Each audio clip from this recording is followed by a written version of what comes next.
ADHD라고 부르죠. 이런 ADHD 환자가 늘었습니다. 이 약간 이제 ADHD.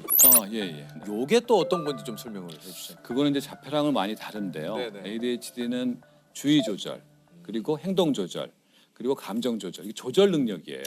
그러니까 인지나 사회성에는 크게 문제가 없는 경우가 많고요. 그래서 이제 이 조절 능력이 발달되는 과정이 뇌 발달의 그 트랙에 따르면 60개월부터 72개월 사이, 그리고 84개월.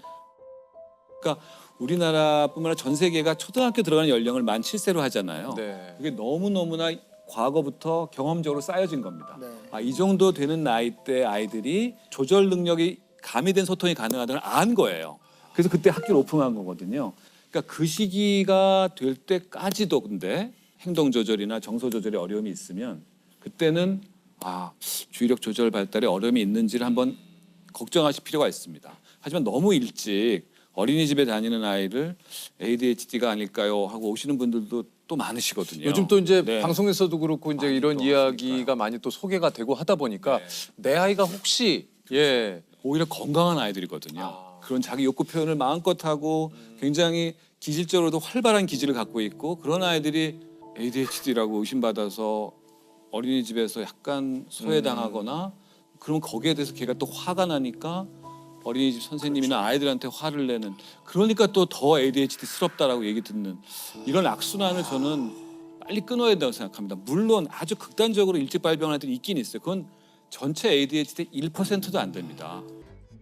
ADHD는 완치의 개념이 있는 겁니까? ADHD는 제가 볼 때는 완치의 개념이 있다고도 할 수 있습니다. 있습니다. 아, 그래요? 왜냐하면 저희가 유병률 연구를 하면 초등학교 때는 대개 5%, 10%, 100명 중에 5명 내지 10명 정도가 ADHD 진단에 맞는. 근데 성인기 20대 초기에 이제 추적 관찰을 해보면 50% 정도는 더 이상 ADHD 진단을 내릴 필요가 없을 정도로 좋아지세요. 그럼 나머지 50%는 이라는 이제 질문이 나오는 거죠. 이제 성인 ADHD도 있다고 좀 얘기를 하셨기 때문에 내가 맞는지 아닌지 좀 의심해볼 만한 좀 증상들이 좀 있습니까? 네, 크게 봤을 때는 시간 관리에 어려움이 있는 반복적인 그런 특성이 있는 분들, 데드라인을 못 지키는 경우, 항상 늦는 경우, 뭔가 그것 때문에 상대방한테 또 본인한테 피해를 가는 시간 관리 문제가 반복해서 나타나는 경우. 두 번째는 분노 조절에 어려움이 있는 경우예요. 그러니까 욱하는 거. 네, 그 욱하는 문제 때문에 대인관계에서 갈등이 자꾸 생기고 본인 스스로가 굉장히 정서적으로 힘들어지시는 경우가 많습니다. 그래서 자기가 롤러코스터를 타는 것 같다는 얘기를 많이 하세요. 세 가지가 같이 이제 동반해서 나타난다면 ADHD 성향이 있을 수 있겠구나 하는 거를 느끼시면 좋고 그건 이제 하지만 거기서 끝나는 건 아니고요. 이제 전문가와의 평가를 통해서 발달을 봐야 돼요. 최소한 초등학교 때부터 중학교, 고등학교를 거치면서 그런 조절 능력 발달이 꾸준히 문제가 있었다는 게 확인되면 그때는 진짜 어덜트 ADHD 가능성이 있으시겠네요라고 이제 우리가 도움을 드리게 되죠. 스스로가 그거에 대해서 너무 무서워하지 않아도 될 것 같아요. 가면 되잖아요, 병원에. 맞습니다. 그렇고요. 또 제가 볼 때 성인 ADHD 분들을 만나서 도움드리다 보면 오히려 이분들이 본인이 ADHD라는 진단을 받으면서 굉장히 아하 피노메논이 생겨요. 그래서 내가 그랬구나. 그랬구나는 걸 아시고 아하라고 하는 기쁨이 생기는 건데 그러니까 이분은 과거 동안에 초등학교 때부터 중학교, 고등학교 내내 엄청난 비난을 받고 사셨거든요. 내가 대체 왜 그런지를 모르니까. 그렇죠. 그러니까 되게 인간성의 문제라든지 게으른 녀석. 근데 그 문제가 이게 이런 거였어 하고 이게 교정 가능, 치료 가능하다고 느끼시면은 본인에 대한 어떤 자아의 프레임이 많이 바뀌세요. 근데 그게 첫 단계입니다. 제가 볼 때는 치료에 있어서. 이게 꼭 어덜트 ADHD 분들이 모두 다 약을 먹어야 된다고 생각하지 않아요. 저는 훈련이나 교육적인 걸 통해서 해결될 수도 있고 또는 셀프로 극복하는 경우도 있어요. 자기가 자기 관리를 열심히 함으로써 그래서 그 변화를 통해서 본인이 새로운 자아상을 갖도록 도와드리는 게 그 다음으로 이제 이어지는 거죠. 이게 또 이런 그 예를 들어 얘기하시니까 또 이해가 됩니다. 본인도 스스로 나아지고 싶고 고치고 싶은데 내가 왜 그런지를 잘 몰랐는데 그렇죠. 진짜. 내가 아들이란 존재랑 같이 사는데 얘가 나랑 달라서 내가 힘들어. 얘는 어떨까요? 힘들죠. 그렇지. 얘도 힘들겠죠.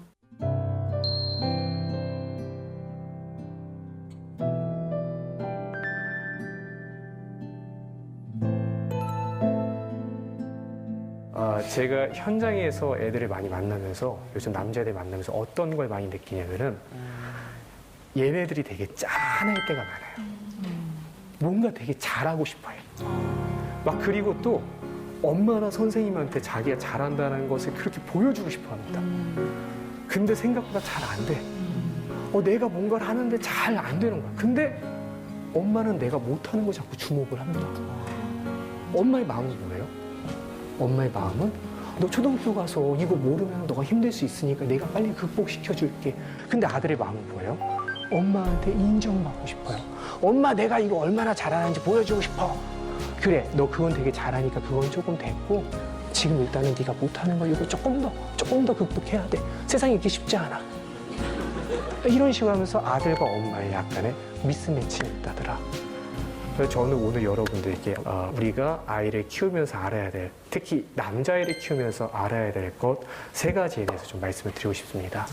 자, 첫 번째는 틱장애입니다. 틱장애. 여러분들 혹시 틱에 대해서 아시나요? 틱이 뭐죠? 틱. 반복되는 행동을 그렇죠. 네. 왜 자신의 의지와 상관없이 눈에 찡긋찡긋하거나 아니면 코를 킁킁거리거나 아니면은 뭐 팔에 접었다 폈다 한다든가 뭐 이런 것들 틱이라는 단어를 사용을 합니다. 자, 근데 이 틱이라는 장애가, 틱장애라는 것이 남자애들에게 많이 나타날까요? 여자애들에게 많이 나타날까요? 남자애들에게 많이 나타납니다. 얼마나 그럴까요? 4배 이상. 네. 여자애들이 2,500명의 틱장이 발생할 때 남자애들은 1만 명 이상의 틱장이 발생하고 있습니다. 틱장의 어원을 한번 찾아봤어요. 틱장의 어원이 여러 가지가 있더라고요. 그 중에 하나를 보니까 원래 틱이라는 게 사람에게 쓰는 단어가 아니었다는 걸 알게 되었습니다. 원래는 어떤 용어였냐면은 저 푸른 초원을 막 야생마가 뛰어가고 있어요. 그러면은 사람이 가서 올가미로 말을 딱 잡아다가 마음 안에 들여놓습니다. 그날 밤 어때요? 잡혀온 날 그날 밤 밤새도록 그 넓은 초원 위를 뛰어놀던 그 기억을 하면서 어떻게 하죠? 밤새도록 푸드덕거린다. 푸드덕. 이 근육의 푸드덕거림에 원래 틱이라는 단어를 썼었어요. 근데 과거 시대에 말들에게 쓰던 이 틱이라는 단어가 현대사회에서 우리 아들들에게 쓰이고 있는 거죠. 왜 그런 걸까요? 우리는 알고 있지 않나요? 아들과 그 야생마와 일말의 공통점이 있지 않습니까? 맞아요. 그죠? 아파트에서 뛰는 거 아니라고 그렇게 알려줘도 엄청나게 뛰어요. 말을 전국의 아들들이 말에 맞춘 것처럼 뜁니다. 쇼파는 앉는 거라고 그렇게 설명을 해줘도 올라가. 그 쇼파 위에 뛰어내리면 허공에 주먹질을 해대는 걔네들은 뭐예요? 지들이 야생마 혹은 무적 파워레인저인 줄 알고 살고 있어요. 근데 우리는 어떻습니까? 그 야생마들과 무적 파워레인저의 영혼을 어떻게 가르치고 있습니까? 민준아 좀 예쁘게 문 열고 예쁘게 걸어와봐. 자 예쁘게 앉고 자 예쁘게 피고 예쁘게 써봐. 예쁘게 말해야지. 어떻게 보면 예쁘게 가르치고 있지 않습니까? 한 번만 질문 드리고 싶습니다. 왜 예쁘게 가르치는지. 어쩌면 우리가 한 번도 의심해보지 않았던 바람직한 교육이라는 틀, 예뻐야 한다라는 거. 이게 우리 아들들에게는 어쩌면 마구간처럼 느껴지지는 않았을까. 자, 2번째. 우리 아들 키우는 어머님들은 꼭 아셔야 되는 단어가 하나 있습니다. A로 시작하는 건데요. 뭐죠? ADHD. 잘 아시죠? 자, ADHD가 뭘까요? 주의력 결합. 과잉 행동, 주의력 결핍 장애. 맞습니다. 산만하고 에너지가 좀 넘쳐서 집중을 잘 못한다. 뭐 이런 얘기입니다. 근데 이거 남자들이 많을까요? 여자애들이 많을까요? 남자아이. 남자들이 많습니다. 얼마나? 8대2. 8대2. 10명 중에 8명이 남자예요. 왜 그럴까요? 제가 가르쳤던 아이 중에서 정훈이라는 아이가 있습니다. 정훈이라는 아이가 있는데요. 이 친구는 사슴벌레를 되게 잘 그리는 아이였어요. 그리고 장수풍뎅이를 되게 잘 그렸어요. 거의 곤충 도감 수준으로 그렸어요. 근데 이 아이는 이상하게 자기 그림을 못 그린다고 생각을 합니다. 그림 그려보라고 하면 선생님 저 그림 못 그려요. 근데 사슴벌레는 잘 그려. 우리가 학교에서 내주는 과제는 그 아이는 되게 재미있어 하지는 않았으나 자기가 좋아하는 과제에는 충분한 몰입력도 있고 탐구력도 있고 참 멋진 아이였어요. 근데 그 아이를 만난 지 얼마 안 돼서 이런 소식을 들었습니다. 그 아이가 ADHD 진단을 받았다라는 거예요.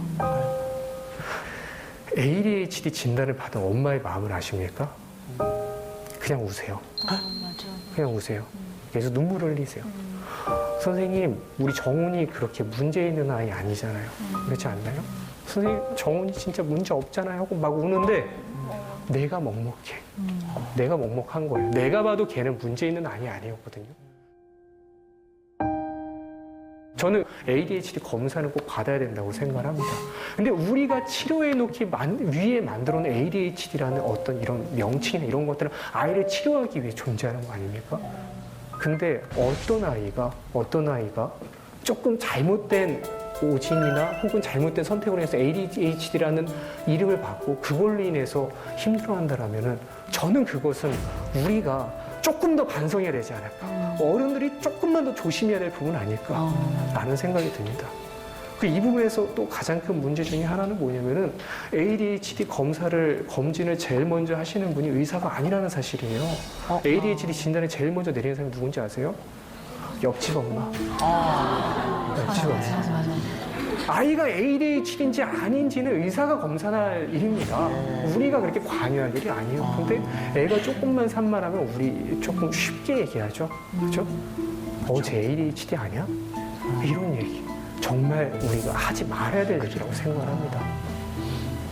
내 아이를 키우는 입장에 엄마는 늘 불안할 수밖에 없어요. 그렇게 설계되어 있어요. 근데 거기다가 어떤 조언을 그 사람을 사랑해서 한다고 해도 그 조언이 어떤 영향을 미칠지는 잘 생각을 해봐야 된다고요. 한 번은 이런 일이 있었어요. 어떠한 어머님이, 철수 어머님이 민준이 어머님한테 막 조언해 주시는 거예요. 어우, 민준이 엄마 그거 안 시켜서 그래. 민준이 이거 못하는 거 아니야. 우리 철수 봐. 원래 되게 못했는데 하고 나서 됐다니까? 뭐 얘기를 합니다. 근데 민준이 엄마가 어떨까요? 그 얘기 듣고 나서 속상하겠죠. 근데 그렇다고 해서 바로 무너지나요? 그러지는 않아요. 튕겨내시죠. 아우, 언니. 조언 너무 고마워요. 근데 우리 민준이는 아직 실력이 안 되는 것 같아. 우리 민준이 성향이 그게 아닌가 봐. 내가 조금만 더 잘해볼게. 이렇게 하고 헤어지고 집에 가십니다. 근데 문제는 뭐예요? 집에 가서 민준이가 신발을 이상하게 입었어. 옷을 이상하게 입었어. 그때마다 어떤 생각이 들어요? 언니가 말한 거 아니야? 맞아. 이렇게 무너져요. 맞아요. 그러다 보니까 3개월 후에 거기 등록해 있어요. 제가 상담을 할 때 5세 어머님들 상담해보면은 굉장히 강권하세요. 선생님, 저는 한국의 주입식 교육에 쫓아가지 않을 거고요. 저희 아이는 제 아이의 성향대로 키울 것입니다. 굉장히 강권하세요. 근데 그분들이 언제 무너지는지 아세요? 7세 후반에 무너져요. 7세 후반. 선생님, 근데 초등학교 가면 그리고 그럴 줄 알아요. 사람을 그럴 줄 알아요. 색칠을. 이렇게 무너지신다고요. 우리한테 필요한 거는 어떻게 보면 더 많은 육아 지식이 아닐 수도 있다. 내가 주목해야 될 것은 우리 아이의 눈일 수도 있다. 얘가 뭐에 반응하는지, 어떤 가능성을 갖고 있는지 그걸 먼저 봐야지 6세 때는 모교육해야 돼, 7세 때는 모교육해야 돼. 이게 아니라는 거죠. 그게 아니라. 많은 어머님들 저 만나서 늘 질문하는 것 중에 하나 빠지지 않는 게 있어요. 선생님, 우리 아이는 가능성이 되게 많은데요. 근데 엄마가 좀 부족해서 못 끌어주는 것 같아요. 아니에요. 그 아이는 제일 잘하고 있는 거예요. 그 아이는 최선을 다해서 엄마한테 보여주고 있는 거예요. 근데 엄마의 그 생각이 있잖아요. 그게 엄마의 사랑이기도 하지만 아이한테는 부담일 수도 있다고.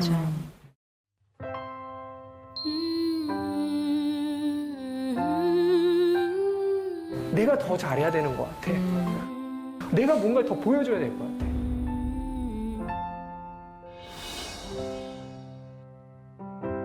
How long will I love you? Long as stars are above you. 여러분들은 살면서 어떤 게 내 발목을 잡는다고 생각을 하시는지. 저는 책임감이라는 게 가장 힘들게 하는 게 아닐까. 그러니까 책임감을 네, 가장으로서의 책임감, 아빠로서의 책임감, 또 사회 일원으로서의 책임감, 선배로서의 책임감, 후배로서의 책임감.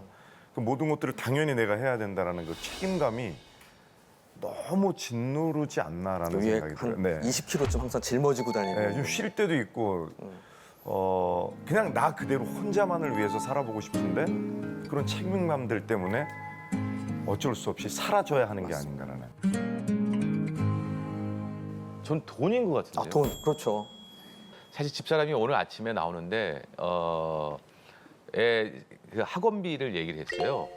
예, 근데 이제 그거 가지고 알았어, 어떻게 되겠지 하고 나왔는데 하루 종일 지금 그 생각이 맴돌아요. 근데 어떻게 보면 뭐 가족 또 부모님 뭐 주변에 모든 우리 그 친구들 또 뭐가 필요하다면 다 해줘야 된다는 어떤 제 그 강박관념이 있어요. 좀 여러 가지 상황을 다 보자면 돈이 내 인생의 발목을 잡는 것이 아닌가 그러니까 생각해요. 돈이 적당하면은 내가 하기 싫은 예. 일이라든지 뭐 너무 바쁘지 않게 예. 지낼 수도 있을 텐데 돈이라는 것도 환산되는 아, 수많은 그럼요. 것 때문에 예. 이거는 하기 싫은데 하는 것도 머릿속에 저 다음 달까지 뭐 해야 되는데 예. 이런 것들 때문에 일을 어떻게 하게 되고 사시지? 예, 맞아요. 그게 스트레스가 되고 맞습니다. 사람 더 지치게 하는 기분 예. 좋게 하는 일이 아니라 사람 지치게 되는 일들을 맞습니다. 하게 되는 무슨 돈이다.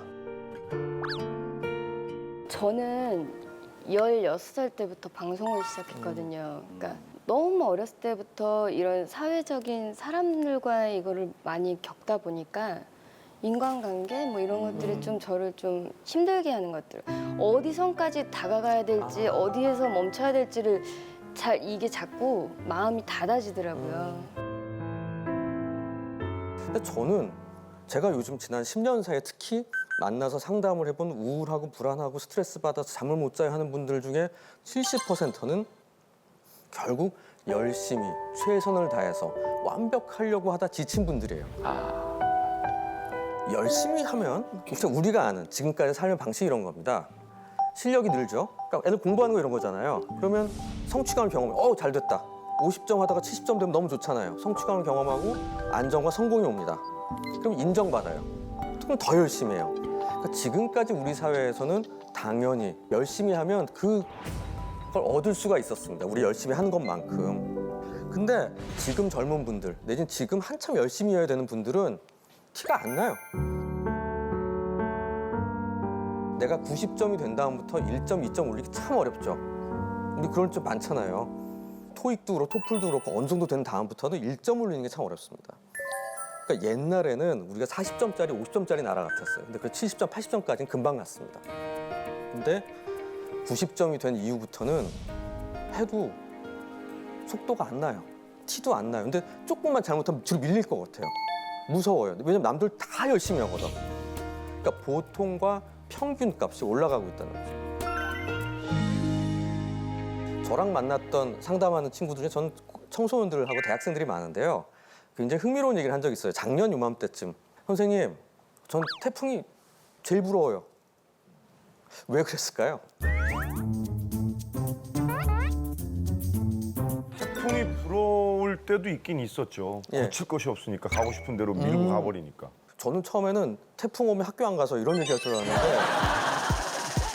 얘 의외로 어떤 얘기를 하냐면 태풍은 진로가 결정돼 있다. 그러니까 여기서부터 이렇게 갈 길이 10월 4일부터 10월 9일까지 갈 길이 딱 정해져 있는 거야 이게. 그러니까 얘는 너무 부러운 거야. 얘는 모의고사 한번 보고 뭐 성적 한번 나올 때 선생님 불려가고 3,000개의 전형이 있으면서 무슨 대학 무슨 과를 가야 될지 도대체 감이 안 잡히는 거야 이게. 이런 식으로 뭔가 불안해 열심히 하고 있는데 뭐 진로가 좀 결정됐으면 좋겠어. 이런 안정성이 없어요 우리 사회가. 근데 그로 인해서 생기게 되는 몇 가지 이제 부작용들이 생기게 돼요. 몸에 그냥 심리적인 게 아니라 생리적인 변화들이 옵니다. 첫 번째 조바심. 더 열심히 해야 될 것 같아. 어떤 일이 벌어졌을 때 내가 더 열심히 하면 될 것 같으니까 내가 좀 못하고 있다고 생각해. 나를 나태하다고 생각해요.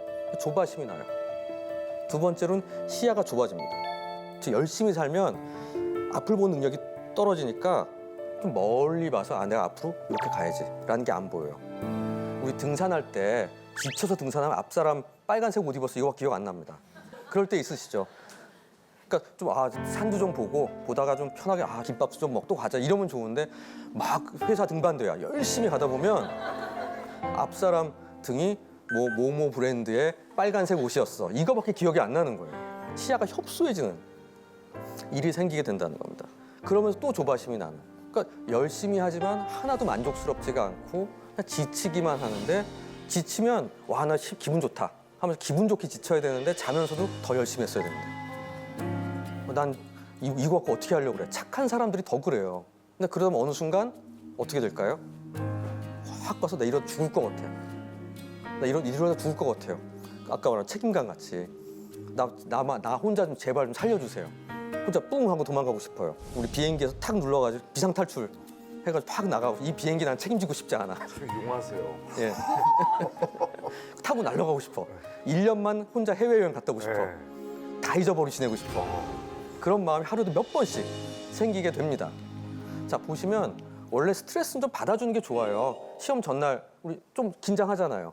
근데 그러면은 스트레스 좀 받으면은요 수행 능력이 올라갑니다. 원래는. 근데 문제는 계속 올라가 주면 좋은데 얘가 그게 안 돼. 거꾸로 떨어지게 돼 있습니다. 우리가 여기 와 있어요. 쭉 야금야금 스트레스를 받아서 이쪽으로 쭉 오다 보면 기본이 여기 와 있는 거예요. 그럼 어떻게 되냐? 스트레스를 받으면 수행력이 떨어져요. 그러니까 어느 순간부터 머리가 서버렸어요. 시야가 좁아졌어요. 집중이 안 돼요. 외우려고 해도 안 외워져요. 저한테 그런 수험생들이 옵니다. 전 그런 수험생들한테 뭐라고 얘기하냐면 야, 토요일 오전에 쉬어. 자. 너 좋아하는 영화도 보러 가. 선생님 미쳤어요 그래요. 너무 안타깝죠. 저는 거꾸로 이 메커니즘을 아니까 너 여기서 일로 와야 돼. 일로 와야지 일로 올라가. 그러니까 여기 밤에 와서 잠이 안 오는 것도 이래서 그러는 거예요. 심장은 곤두서 있는 상태 밤 10시까지 일하다가 집에 왔어요. 여전히 뭔가 해야 돼. 조바심은 있어. 그러니까 자서 누워서 12시부터 딱 자려고 누웠고 6시에 자명정 맞춰놨습니다. 그럼 제일 크게 들리는 게 뭐죠 그때? 시계 소리. 아 맞아. 시계 소리. 째깍. 무섭기도 하고 내가 6시에 못 일어날까 봐. 그럼 뭐 하죠 우리? 양 100마리. 저는 불면증 환자한테 양 100마리 절대 하지 말라고 그럽니다. 왜 그럴까요? 더 집중이지. 예.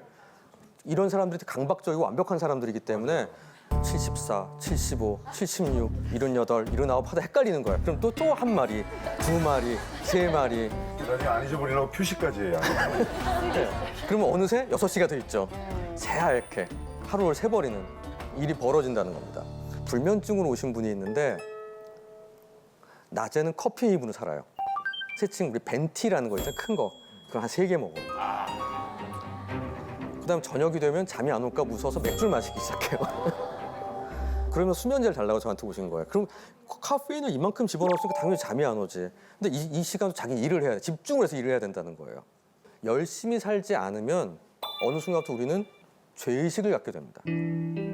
좀 문제가 있는 사람, 나태한 사람. 근데 그게 너무 지나친 면이 생겼다는 거죠. 그러다 뚝 부러지는 일이 생기게 된다는 거죠. 이 만화 혹시 연세 있는 분들 아실 것 같은데. 김한석 씨. 저는 위인전을 읽어가지고요. 아 예. 만화를 안 보셨는데 혹시 안주환 씨 아세요? 뭐죠? 지옥의 링은 아닌 것 같고. 도전자 하리케인. 야, 도전자 허리케인 맞습니다. 역시 김상주 씨는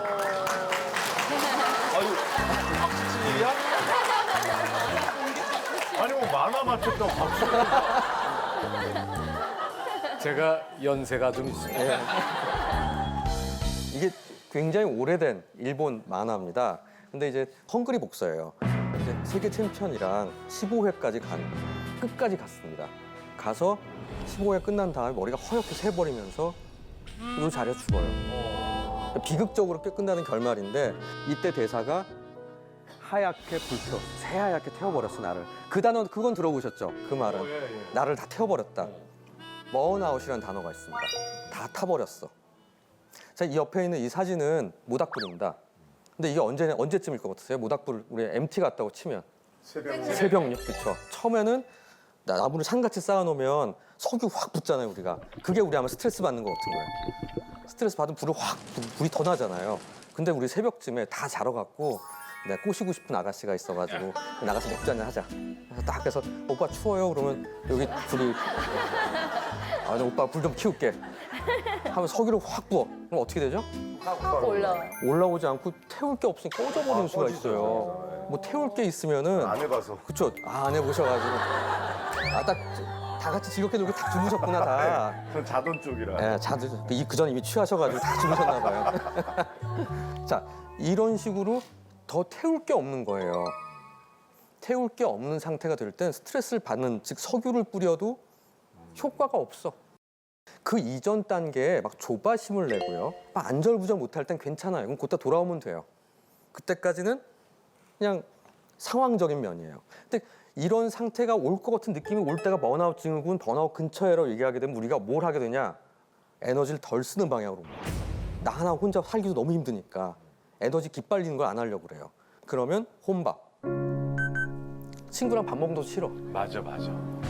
그 일하시면서 너무 지친 날은 예. 뭐 이렇게 친구가 전화해서 예. 밥 같이 먹자 해도 싫으시죠? 만사 귀찮죠. 만사 귀찮아 그냥 집에 와서 빨리 밥 먹고 아니면 혼자 들어가는 게 먹고 밥 먹고 딱 자버리는 게 제일 좋잖아요. 술도 어울려서 노는 것보다는 그냥 딱 한 잔. 예. 기분 좋게 어디 뭐 맞아. 바 이런 데나 맞아. 혼자서 그냥 집에서 편의점에서 하다못해 사가지고 맞아. 들어가는 게. 영화도 이 사람 옆에 앉아가지고 재밌나 눈치 보는 것도 싫어. 그냥 좋아하는 영화 있으면 혼자 쓱 가서 싹 보고 나오겠. 돈도 안 들고 시간도 덜 써. 혼밥, 혼술, 혼영화 같이 내 에너지를 보존하는 게 1차가 돼요. 그러니까 조바심과 열심히의 세계 다음으로 가게 되면 문제가 생기는 거는 우리가 우리 사회에서 좀 이렇게 어울리는 게 중요한 나라에서 어울림이 사치스러워진다고 느끼게 되면서 굉장히 나를 반경을 좁히는 상황이 되는 게 지금 우리 한국의 현실입니다. 열심히 살다 보니까 아침에 충전을 충분히 하고 나온 핸드폰이 내가 한 오후 3시만 돼도 30%밖에 안 남았어요. 근데 근처에 어디 충전할 데도 없어. 보조 배터리도 안 들고 나왔어. 우리가 요즘 그런 마음이에요. 아슬아슬한 느낌. 그런 부분들이 열심히만 하면 되는 게 아니라는 거. 이게 첫 번째 얘기입니다. 두 번째입니다. 최선을 다하고 있습니까? Do your best, do my best. 저는 저 레지던트 할 때요. 교수님이 제가 자료를 준비해서 가져가면 학술 발표에 이게 최선이라고 생각하나? 좀 무섭더라고요. 그러니까 이게 최선입니다 했는데 잘못된 정보가 들어가 있던데 틀렸으면 완전 망신이고 최선 아닌 거 같으면 다 더 해보겠습니다 하면 더는 없는 걸 내가 알아요. 하지만 이게 최선이냐고 묻는 말에는 선뜻 네, 최선입니다 라는 오만함 같이 느껴지는 거 있죠. 뭔가 더 있을 것 같은 느낌. 그런 부분들이 있다는 거죠. 그래서 내가 할 수 있는 한 최선을 다하고 싶은 마음 우리는 갖고 있습니다. 이런 사회상이 우리의 인사말에도 변하고 있습니다. 기본적인 말 보면 첫 번째, 안녕하세요. 안녕하세요라고 물어보죠. 첫 번째. 두 번째, 우리 밥은 먹었어? 식사하셨어요? 근데 최근에 제가 제일 많이 듣는 인사말은 바쁘시죠예요. 맞아. 아마 제일 많이 들으시죠. 네. 바쁘신데 와주셔서 감사합니다. 바쁘신데 어떻게 자리를 내주셔서 고맙네요. 시간 내주셔서 고맙습니다. 이런 식의 얘기들을 합니다. 그럴 때 정말 저 바빠요. 이렇게 얘기하면 되게 재수 없는 사람이 되는 거고요. 뭐 그냥 감사합니다. 시간 내야죠. 뭐 이런 식으로 얘기를 하는데 어느 순간부터 우리는 바쁨을 통해서 내 존재를 확인하게 됩니다. 열심히 최선을 다해서 지내고 있는 나는 바빠야 돼요. 바쁘면 난 사회에서 영양가가 있는 사람이에요. 어번 딕셔너리라는 게 있는데 그 영어에서 일종의 문화적으로 이렇게 써요라고 하는 사전입니다. 도시 사전 같은. 이 바쁘다의 정의를 이렇게 하고 있습니다. 중요해 보이려고 하는 것. 그리고 그것에 대해 부끄러워하지 않는 것. 그러니까 즉 비지, 바쁜 사람 중요한 사람이야. 내가 중요한 사람이기 때문에 바쁜 거야 이게. 나는 이 사회에서 1인분을 하고 있어요. 그래서 바빠야 돼. 바쁜 사람과 어느 순간부터 바쁜 소수와 안 바쁜, 바쁘고 싶지만 못 바쁜 다수가 존재하는. 그러니까 나도 일하고 싶어요. 나도 세상에서 1인분이 되고 싶어요. 하지만 거기 들어갈 수가 없어요. 근데 한번 바쁘기 시작한 사람은 한없이 바빠요. 회사에서도 이럽니다. 고가 A를 받은 사람한테는 20% 더 하라고 그래요. 근데 이러다 죽을 것 같은데 더 바빠지라고 그래요. 근데 그 안 되면 바로 바뀌어버리니까 나도 알아. 리플레이스 되는 거를. 그런 방향들 때문에 우리는 뭔가 더 바빠야만 된다는 생각을 하고 그러기 위해서 난 더 최선을 다해야 돼요. 제가 질문을 하나 드리도록 하겠습니다. 생각 없이 충동구매한 사람하고 오랜 시간 고민을 한 사람 중에 어떤 사람이 더 만족도가 높을까요? 자, 한번 손 들어볼까요? 자, 충동구매, 아무 생각 없이 샀다. 더 만족도 높을 거다. 자, 그럼 하루 종일 심사숙고 끝에 산 사람이 훨씬 만족도가 높을 거다. 아이모라는 가구 회사 있죠. 예. 그 적당한 가격에 스칸디나비아의 북유럽식 디자인을 만든 그 거기에 아침 9시 문 딱 열 때 들어간 사람들이 있었어요. 첫 번째 그룹은 1시간 만에 나왔습니다. 가서 그냥 내가 의자 뭐 필요한 거니까 1시간 만에 사고 나와야지. 그렇게 생각을 했고 두 번째 그룹은 하루 종일 있다 나왔어요. 그러니까 세층 심사숙고형. 3주 정도 후에 전화로 만족도 조사를 했습니다. 원래 계획은 심사숙고한 사람이 짱이야 이런 거였는데 해보니까 어땠을까요? 충동구매. 그렇죠. 그러니까 충동까지는 아니지만 이런 거였습니다. 그 1시간 만에 가서 특가 이거 괜찮아? 의자도 쓸만해? 사갖고 나온 사람은 괜찮아요. 이렇게 하고 온 거예요. 근데 하루 종일 거기서 있다가 온 사람은 머릿속에 삼삼해. 더 팔걸이 있는 거 살 걸, 좀 더 비싼 거 살 걸, 좀 더 싼 거 살 걸. 게다가 내가 하루 종일 있다 왔는데 보풀하기가 이렇어 이게. 삐걱거려. 그럼 열받아. 맞아.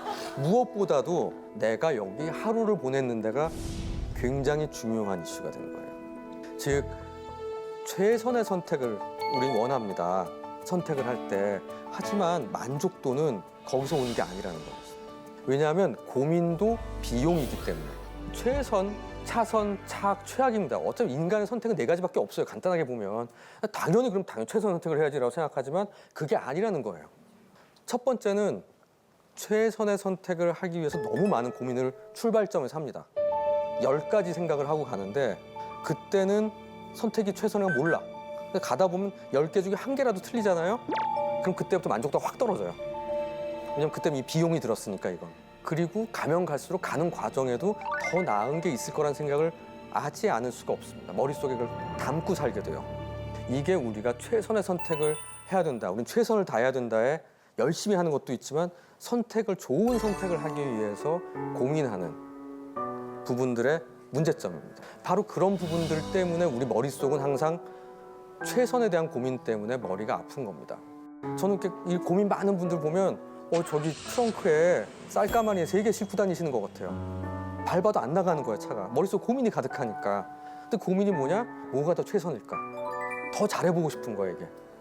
더 뭐지? 이 고민하느라고 효율성도 없고 만족도도 떨어지고 그런 부분들이 생기게 되는 게 이게 뭐가 최선일까를 찾는 거는 꼭 좋은 것만은 아니다. 지금부터는 그래서 이 짜증과 불안, 이게 사실 더 피곤하게 만드는 이 상황을 어떻게 하면 우리 사회에서 여러분들이 해결할까에 대한 솔루션들을 하나씩 말씀드리도록 하겠습니다. 뇌와 심장 사이의 연결을 끊어라. 우리 뇌와 심장이 서로 직렬 연결이 돼 있어요. 그래서 심장이 벌렁벌렁 갑자기 뛰잖아요. 그럼 뇌는 80에서 110으로 뛰었네? 그럴 만한 일이 있나 보다. 그래서 쫙 스캔을 합니다. 위험한 거 뭐 있나? 정말 위험하네? 그럼 정말 더 뛰게 해. 거꾸로 인간만이 유일하게 미리 겁을 먹거든요. 사자나 토끼는 자면 무서운 거 없어. 불안하지가 않아요, 얘들은. 근데 인간은 불안이라는 것은 앞날을 미리 예견하는 거기 때문에 그건 덕분에 우리가 에어컨도 있고 창문도 있고 집도 만든 거거든요. 앞날을 대비하려고. 그래서 상상을 하는 것만 우리 소름 끼칠 때 있죠. 그때 나 진짜 싫었어 이러면서 몸에서 반응을 하는 거예요. 그러니까 상상하는 것만으로도 우리 몸은 뛰기 시작해요. 그럼 뛰면 내 뇌는 정말 또 그런 일이 있나 보다고 믿어. 이게 스트레스 받았을 때 확 불안해지고 힘들어지는 거에 전형적인 메커니즘입니다. 자, 그럼 이거를 해결하는 길은 이 악순환을 이해하고 둘을 잘라버리는 거예요. 그래서 무슨 수술하라는 게 아니라요. 이런 게 있구나 하고 심장이 뛰면 와 무섭다가 아니라 얘가 뛰네. 그리고 겁날 게 있어도 심장이 뛰지 않게 도와주는 겁니다. 제 환자 중에 고황장애인 분 2분이 계세요. 첫 번째는 대학생이 고황장애에서 상당히 좋아졌어요. 한 2달 후에 갑자기 외래 날이 아닌데 왔어요. 선생님 저 큰일 났어요 하면서 무슨 일인데 친구들 오래 하면 탁구를 쳤거든요. 탁구를 30분, 1시간 막 쳤더니 심장이 뛰어요. 막 치고 났더니 심장이 뛴대. 그래서 저 공황발작 또 오나 봐서 무서워 선생님한테 왔어요. 야, 탁구를 치면 심장이 뛰지. 뭔 소리냐고. 정말 그러네. 그러고 갔어요. 그냥 무서운 거야. 또 올까 봐. 이 친구의 머릿속에는 그 공황발작이 왔던 게 너무 겁났었기 때문에 그냥 자연스러운 심장이 뛰는 것을 또 무섭다고 느끼는 겁니다. 근데 2번째 분은 좋아진 다음에 등산을 했어요. 저희 병원 뒤에 아차산이 있는데 아차산 턱까지 올라가면 꽤 힘들어요. 그래서 올라갔더니 심장이 터질 것 같았대요. 근데 와 내가 오래간만에 산의 꼭대기에 올라가서 시원하게 물 마시고 바람 쐬고 진짜 좋다. 심장이 터질 것 같았지만 굉장히 성취감을 느꼈다라고 와서 말씀하셨습니다. 똑같이 심장이 뛰는 일을 전혀 다르게 해석한 거예요. 치료가 된 다음에도 여전히 한쪽은 무섭고 두렵고 겁나요. 왜냐하면 그건 쉽게 없어지지 않아요. 우리 뇌는 한번 쭉 흉터가 난 셈이기 때문에 겁나요. 마치 집에 도둑이 한번 들고 나면 밤에 창문 소리 덜컥만 나도 겁나잖아요. 이런 일들이 벌어지게 된다는 겁니다. 그렇듯이 내가 지금 느끼고 있는 게 혹시 과잉은 아닌지 심장과 뇌의 커넥션을 끊어라 이 얘기입니다. 두 번째, 접시물에 빠지면서 무서워 죽겠어요 하는 겁니다. 평생을 호수만 보던 친구가 동해안에 갔다고 생각을 해보죠. 그래서 파도가 팍 치면 무서워 죽겠어요. 하지만 동해안에 사는 애를 보면 사는 친구가 보면서 아, 이건 파도도 아니에요 그러겠죠. 그럴 때가 있다는 겁니다. 우리가 무섭고 불안해지면 그냥 작은 일들 그것을 커다란 파도라고 느낄 때가 있어요. 그렇듯이 우리는 선생님 좀 비정상인가 봐요, 난 문제인가 봐요 라고 오시지만 대부분의 많은 분들은 정상과 건강 사이에 있으면서 비정상과 정상 사이에 있다고 느끼면서 와요. 65세인 노인분이 치매인 줄 알고 오세요. 기억력 검사 정상이야. 근데 이분은 내가 옛날엔 핸드폰 번호 10개 다 외웠는데 이젠 3개밖에 못 외운대. 아, 저도 3개밖에 못 외워요 그래요. 핸드폰 10개 외운 게 대단하신 거라고 그동안. 정상과 건강함 사이에 있는 분들이 150에서 100을 떨어진 분이 자기가 60점 미만이 됐다고 착각을 하고 오시는 경우도 많아요. 대부분의 분들은 실제로는 그럴 경우가 많다. 나를 너무 결손이 있거나 결함이 있거나 앞으로 고칠 수 없는 상태가 됐다고 생각하지 말자. 그래서 이럴 때 좋은 거는 군화입니다. 화나, 무서워 이게 아니라 내가 지금 화를 내는구나. 내가 지금 무서워하는구나.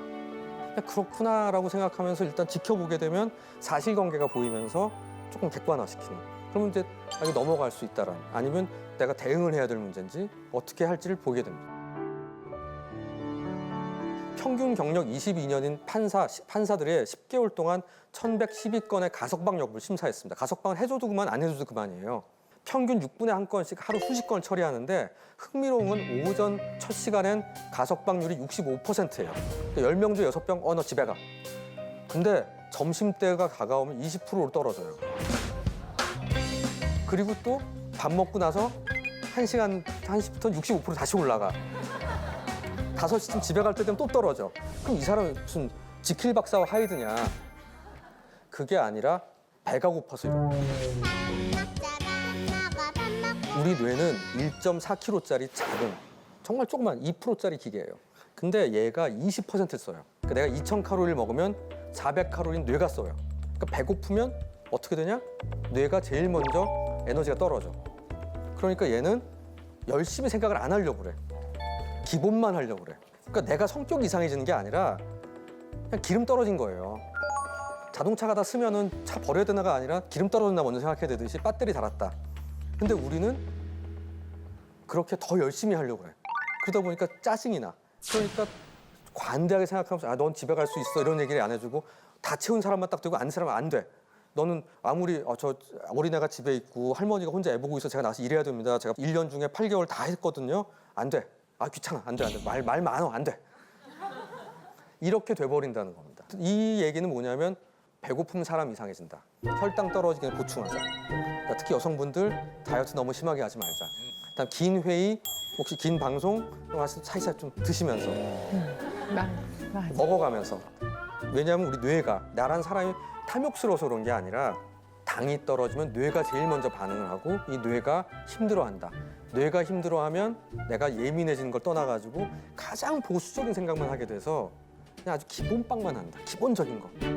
꼬마들한테 저런 장난감 주면 하루 안에 망가뜨려요. 그냥 적당히 감아서 놀아야지 오래 쓰는데 한쪽으로 우리 애들 생각할 때 한쪽으로 계속 감으면 된다고 생각하잖아요. 그래서 끝까지 감다 보면 어디서 뚝 끊어지죠. 열심 최선도 그런. 내가 태엽을 열심히 최선을 다해서 감아야지. 완벽하게 끝까지. 이러다 보면 어느 순간 뚝 끊어진다는 겁니다. 그러니까 우리는 뭘 해야 되냐? 적당히 감아야 된다. 그러니까 이 정도. 그리고 그걸 위해서 뭘 해야 되냐? 쉬어줘야 돼요. 2006년에 레페티라는 사람이 업무 강도와 귀가 후 아이와 놀아주는 것을 봤더니 바쁜 날 확실히 덜 놀아주고 짜증을 많이 내더래요. 바쁘고 힘든 날은 여유가 없으니까 애들이 막 앵기고 하는 게 다 싫은 거예요, 이게. 자, 여유라는 거는 저 사람 여유가 있잖아. 이 얘기는 돈이 많잖아가 아니라 마음의 여유. 마음의 여유는 정신의 폭이 넓은 겁니다. 이걸 만들려고 우리 노력해야 돼요. 그러기 위해서는 적극적으로 쉬어야 돼요. 왜냐하면 이미 우리는 열심히 사는 버릇이 들어있기 때문에 그 버릇을 위해서 거꾸로 주도적으로 아무것도 안 해야 돼요. 그러니까 저는 적극적으로 아무것도 안 하게 하라고 해요. 젊은 분들이 저 쉬는 오랜만에 야근 없이 있는 주말이라 놀이동산 갔다 왔어요. 왜 했냐고. 가는 동안 화났죠. 네, 3시간 걸려 차 타고 가서 땡볕에 서가지고 애들 줄 서가지고 있느라고 애 3개 타고 전 더 죽을 뻔했고 오는 길 차 막혀서 화났어요. 부부싸움했어요. 그래도 애들과 놀이동산 갔다 왔어요. 이렇게 얘기하더라고요. 그러지 마시고 혼자 소파에 누워서 다 내보내고 가능하시다면 프로야구 경기 보시면서 콜라 먹으면서 감자칩 드시면서 진짜? 낮잠 자고 뒹굴뒹굴 그래도 돼요? 합의가 필요한 부분이라는 생각이 들거든요. 그러니까 나를 위한 시간도 좀 있고, 그럼 대신 가족을 위한 시간도 있듯이 일주일 내내 그러겠다는 게 아니라 토요일 오전, 스케줄 비는 하루, 반나절 을 나를 위해서 아니면 내가 정말 나는 낚시를 좋아하니까 한 달에 한 번은 제발 나 1박 2일 갔다 올게. 이런 것들을 통한 그래서 좀 리프레시가 되는 그런 부분들이 있어야지 내가 또 힘이 나고 충전이 됩니다. 왜냐면 그것도 60점 넘어야 되니까 이게 제로면은 참 어렵죠 사는 게. 한 번도 해본 적 없는데 해도 되는. 예, 그럼요. 이렇게 열심히 사는 게 보이는데 그렇지 않겠습니까? 그 대신 또 부인도 익스큐즈를 좀 해줘야 그렇죠. 되지 않을까요? 맞습니다. 예. 왜냐면 부인 입장에서 자기는 100을 막 쏟고 있는데 남편은 아니, 잠깐만요. 이게 남자도 여자로 가면 안 돼요. 성질을 내잖아 본인은 이렇게. 나의 시간이 필요해 하고 나의 여유를 갖는다면 또 부인 입장에서는 그게 또 우울할 수도 있잖아요. 그러니까 그렇죠. 같이 서로의 그 여유로운 근데 가능하세요? 네, 똑같이 부인도 여행을 좀 싶어요. 하고 부인도 옷도 사 입고 제가 이래서 안 해요. 제가 이래서 아무것도 안 해요. 누구죠? 무하마드 알리. 더 그레이티스트라는.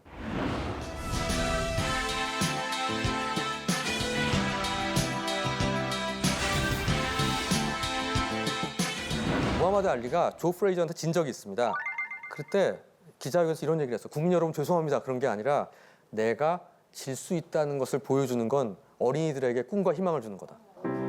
그럴 수도 있다라는 거. 멋지죠. 내가 질 수도 있어라고 그런 얘기를 그러니까 떠벌리 무하마드 알리지만 허세를 보인 거죠. 일종의. 항상 허세로 살라는 게 아니라 내가 힘들 때가 있어요. 살면 좌절할 때도 있고 항상 좋은 일만 있지는 않지 않습니까? 그래서 더 위축돼. 우리는 아까 자기가 마음이 가난하니까 이럴 때 나 허세 있어. 나 죽지 않았어. 나 괜찮아.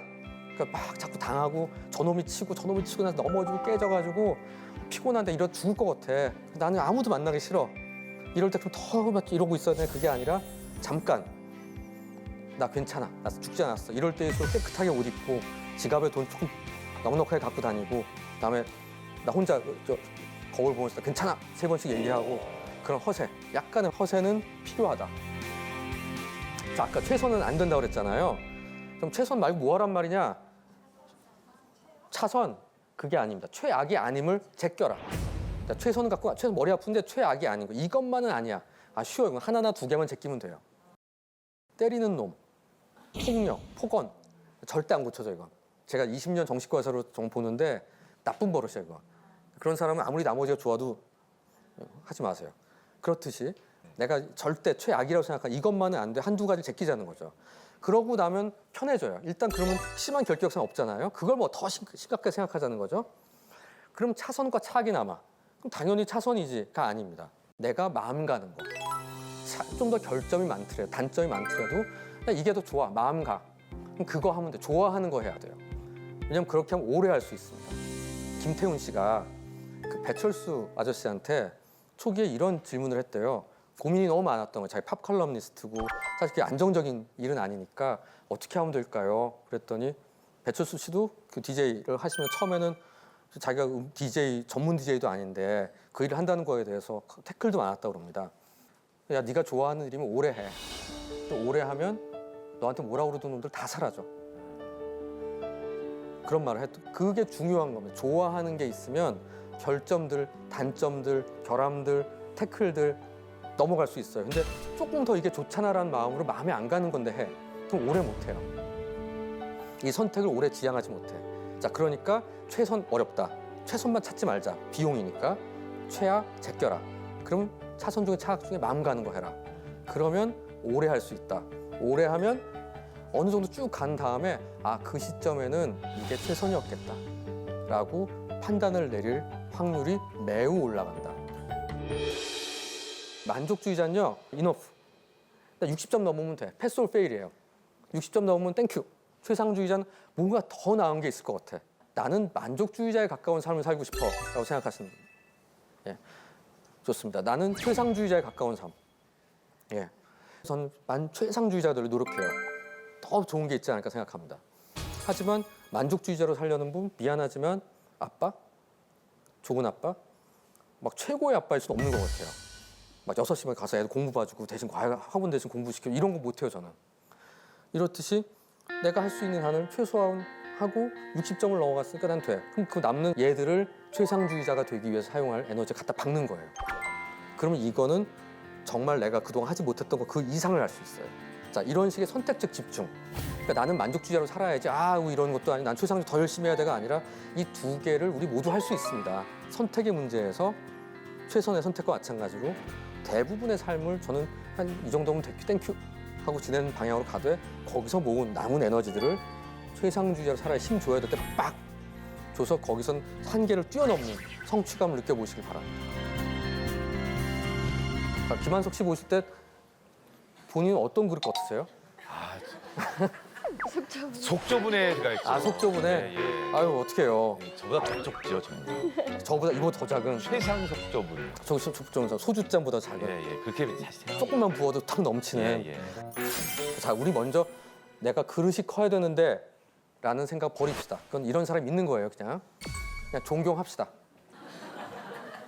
그리고 속 좁은 사람 사실 드물어요. 자, 김한석 씨가 사실은 본인을 그렇게 느끼셔서 그렇지 지금 이 강의를 1시간 반 동안 앉아서 잘 듣고 계신 건 절대 속 좁은 사람이 아니에요. 아니 좁아요. 아, 정말요? 그렇군요, 이거. 한번 좀 테스트를 해봐. 아까 짜증내는 거 보니까 약간 그럴 것 같긴 한데 대부분은 우리는 하는 컵입니다. 이 컵을 어떻게 잘 쓸까 고민하자고요. 이 컵에 물이 아까 넘치는 것 같이 끓던지 넘쳐. 이걸 좀 잘 막는 것을 생각해야지 그릇 키울 생각하지 말자는 거예요. 자, 이 나라는 사람의 컵에 여러 가지 물들이 들어와요. 보통 우리가 업무, 일 때문에 바쁘지가 있지만 공적인 나, 지금 제가 강의하는 것 같이 교수로서의 나 있겠죠? 나의 삶, 난 나이 들어서 아픈데 몸이 아파지기 시작했는데 아니면 우리 어머니가 좀 아프시기 시작 이런 식의 나의 삶에 대한 거, 사적인 나, 내 아이, 애 공부 못하는데 어떻게 하지? 뭐 이런 류의 생각들, 이런 것들이 꼭지를 구별해서 여러분 생각해 보자고요.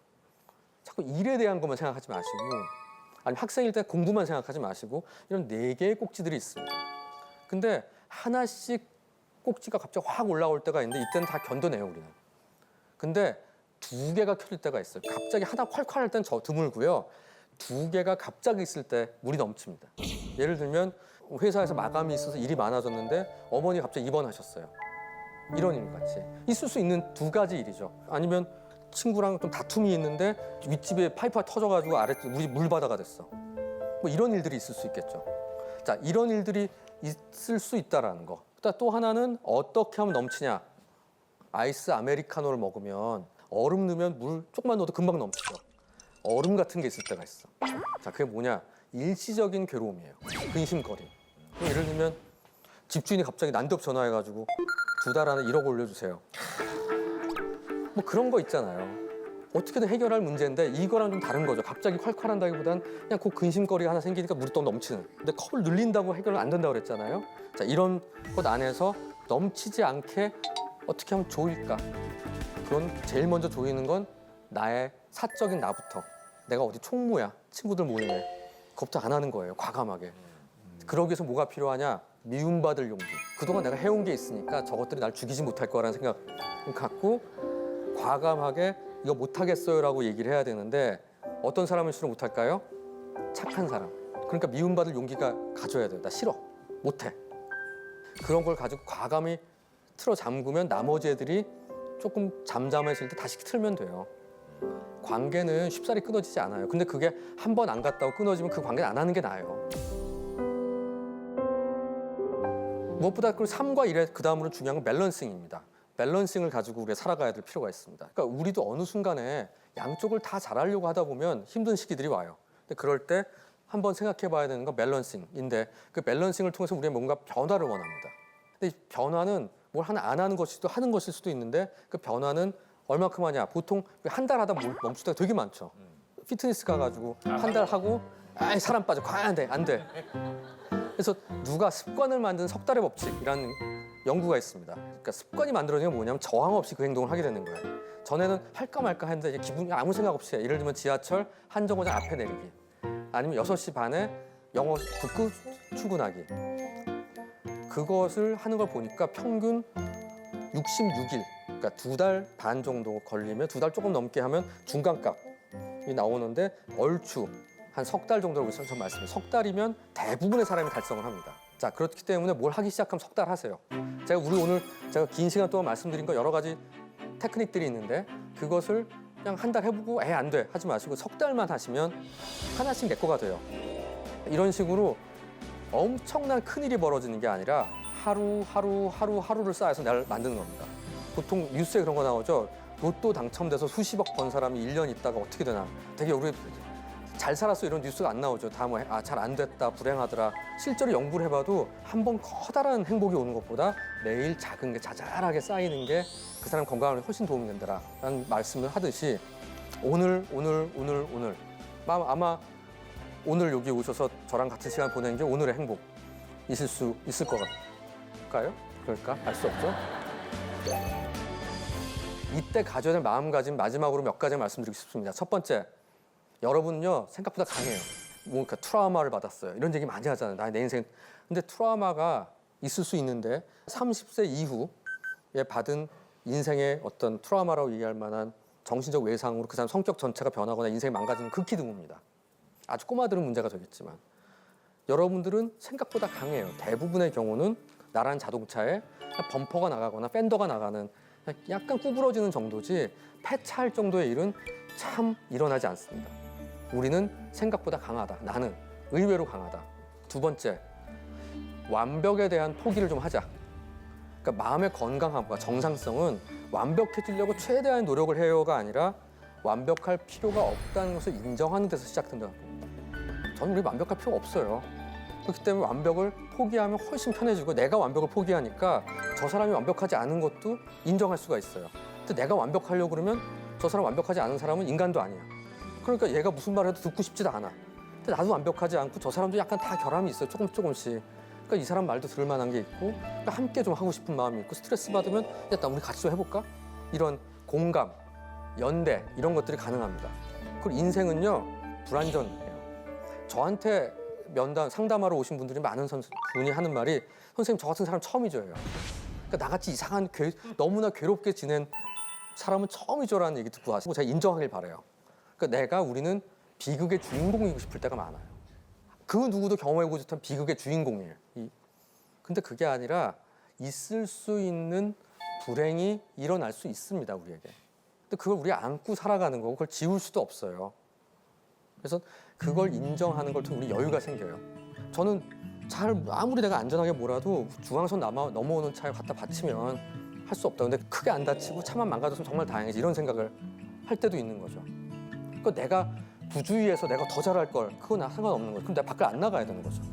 인생이라는 건 완벽할 수 없고 완전할 수 없는 불완전성을 이해할 때 우리의 인생의 내공은 점점 더 강해진다라는 생각을 하면서 제 강의는 여기서 마치도록 하겠습니다.